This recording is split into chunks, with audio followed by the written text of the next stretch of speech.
Hello, Moon in Aries or the House of Aries. This energy, it gives you such a wonderful, positive, optimistic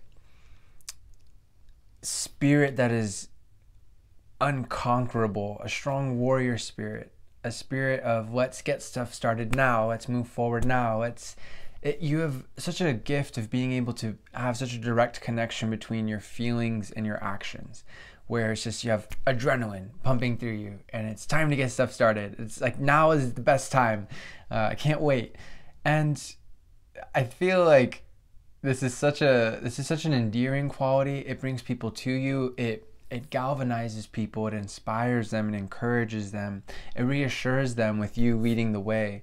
You're able to cut through a lot of the challenges that tend to snare other people when it comes to the emotions of getting caught in negativity, of not understanding their own emotions, of getting procrastinating and getting caught up in the mind. Maybe when it comes to the realm of feeling, you know how you feel right away.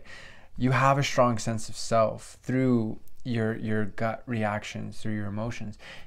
Indeed, that is the challenge. Our gifts are our challenges as well. And it's all good. With awareness, we become aware of these challenges, we integrate them into our lives, and then we're able to be all the wiser and all the stronger with our gifts as well, and we don't fall into the pitfalls of our particular energies.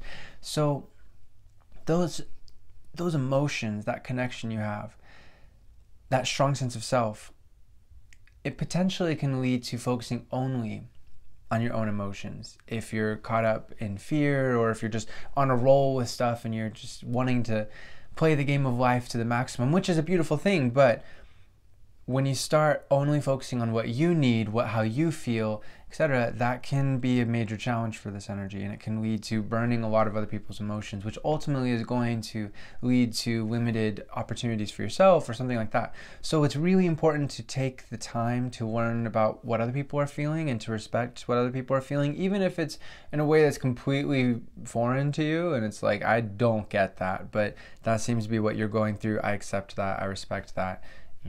I'm going to go over and do my thing over here.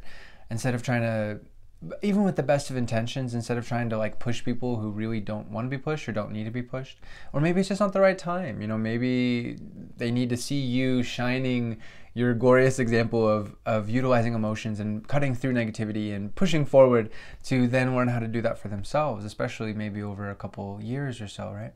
So whatever the case may be, it's just good to take the time, because it's really important and it makes a big difference in your life as well as in the lives of your loved ones, to take the time to figure out what's going on with them, to understand where they're coming from and not just focus on where you're coming from, because again, there's so many beautiful things to this energy, but that is one of the main challenges, and ultimately that can lead to difficulties in your relationships that don't need to be there.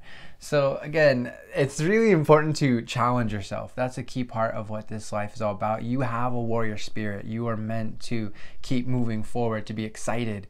And the stronger that you get, the more that you're able to make good things happen in this world. And that's a huge part of what this lifetime is all about for you, is the hero story, is I took my sword and shield and I conquered the dragon.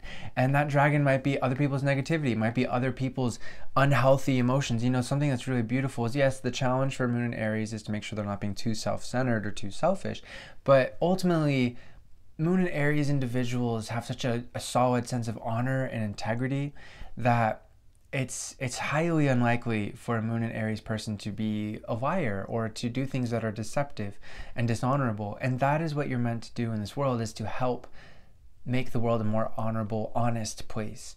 And in one way or another, to influence other people's actions to be more honest, and or to put a stop in whatever way. And obviously it'll be different for each person, but say you're like a police officer or you work in a court or whatever it might be. You have a very strong moral center, and that allows you to then stand up for those who can't stand up for themselves, and to be able to, again, put a stop to negative, unconscious behavior on behalf of other people, and to make the world a better place. So there's so much more I'd love to talk about, but this series is meant to be shorter, to be more palatable for people. But I do have books available in the About section. I'm editing them right now, but maybe by the time you see this, you'll be able to buy them.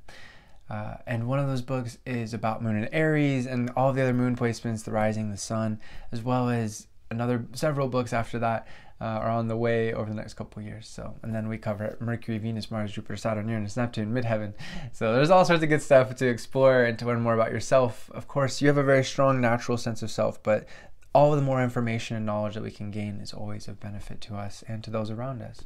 So we lift our awareness, we help others to lift their awareness as well. And we help to make sure that our energy in relation to them is of a positive, conscious way. Infinite love to you, my friends. Namaste.